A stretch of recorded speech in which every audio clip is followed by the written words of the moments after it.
Hey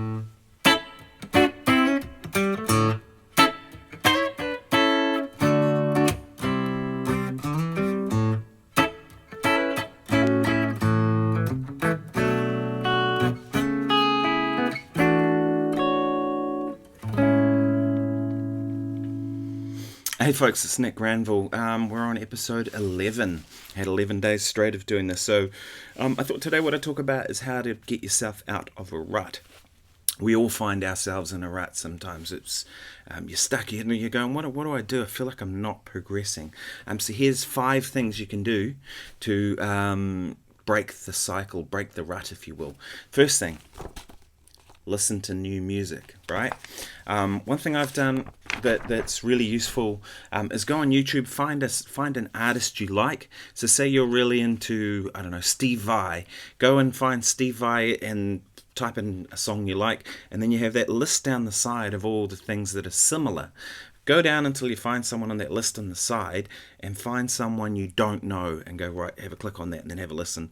And then maybe that'll suggest something else down the side. Click on that and keep going, and you go down this rabbit hole, and when you find something you really like maybe you go, okay, man, I really like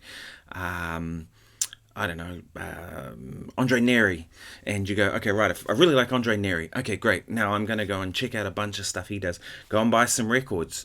Check him out online, all that kind of stuff. Find out what gear he uses, where he's from, what he does.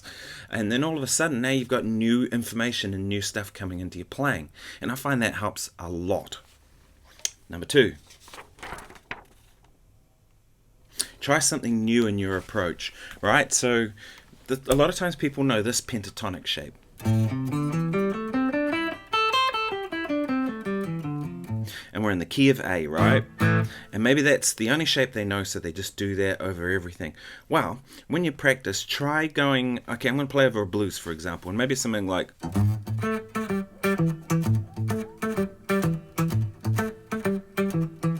and going, well, I'm not going to play that position because I know that's the one I know. Maybe I'm going to go just here and see what happens.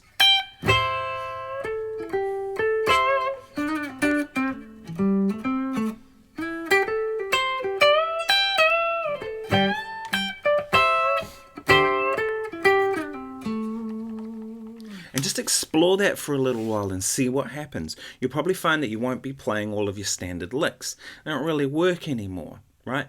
And you'll start going, well, there's new things here in this position that weren't available, what was in that one position that I was sticking to all the time. And then what you'll find is you've got new information in your playing, and when you go back to your other position, you'll probably see it differently. So try that. Maybe try playing down this area of the neck. Maybe try just playing on the top E string. Just create some limit that's not doing the thing you always do. Number 3, take a lesson. I'm a firm believer in this. I take lessons with people. I've been playing professionally for 30 years at a high level. I do a lot of really, really good gigs. I played with some great musicians, and I still take lessons. I took one with this guy, Jake Wilson, who's from London, maybe a month ago, because I wanted to get some more chops and technique stuff going on in my playing. So I went to someone who really has that down in spades. He's got phenomenal technique, and it was really useful. It's made me think about things a little different. I mean, it's not necessarily about learning new stuff, but maybe just reminding you of the things that are important, right? And kind of keeping you on a direction. A couple of years ago, I took a lesson with Scott Henderson, who I've known for a while. And Scott's a great player, and I just wanted to get I was feeling really stale, so I took a lesson with him, and we talked about stuff, really fusiony based stuff, which is his background. Super useful. Classical guitarist, there's a wealth of information in that. So, number 4, play another style of music, right? If you're a rock guy, that's cool. Maybe try playing some funk music. It's going to do you some good. If you're a funk guy, try playing some jazz. It's going to do you good. Every musician can benefit from playing some classical music, right?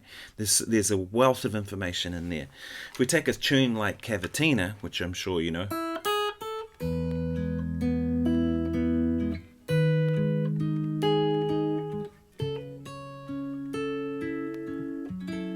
and just take that little bit right there, right? If we look at the melody,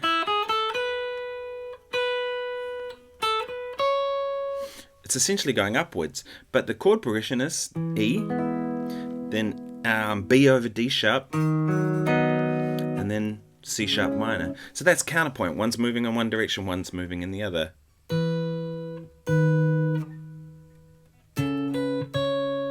Right? So take some counterpoint and try and put that in your own playing.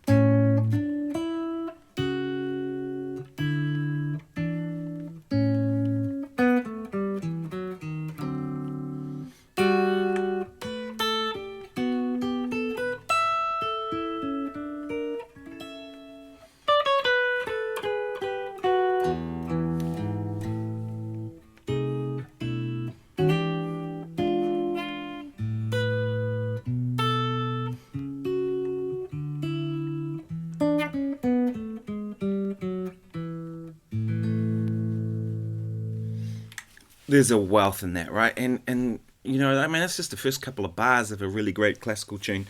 And there's heaps of stuff out there. I mean, another one.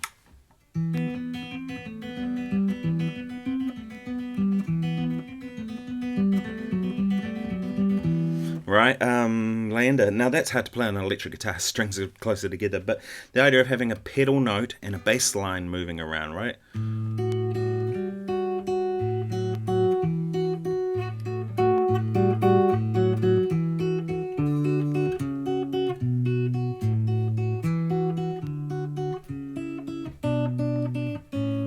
Right, you can imagine where that could take you playing if you just explored that for a little while. So that's a good one. Number 5, break the mold. So what I mean by break the mold is that everybody has a way they've kind of shaped their playing. Maybe you're the rock guy and you're really into Guns N' Roses and you go, all right, well, that's the thing that I do, right? And maybe your thing is playing big distorted power chords with just root, fifth root, you know, the sort of these type of voicings. So maybe to break the mold, you go, well, I'm not going to play those voicings. I'm going to try and see, like, maybe playing them up an octave. Right, where does that take my playing if I do something like that? Or even up an octave again. Right, where does that take my playing if I kind of explore that kind of territory? Maybe you're a guy who plays, or a girl who plays blues music, and you stick to the pentatonic shape. Well, break the mold by just doing something else, right? Maybe you try some more major pentatonic instead of minor pentatonic. Just something to kind of reshape what you do and really think about what you do, and that can break you out of a rut for sure. Thanks so much for watching. I hope you've enjoyed these cheesy bits of paper.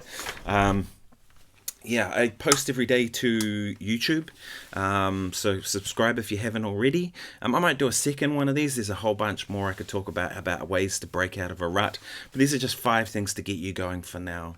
So anyway, thanks for watching. I really appreciate it.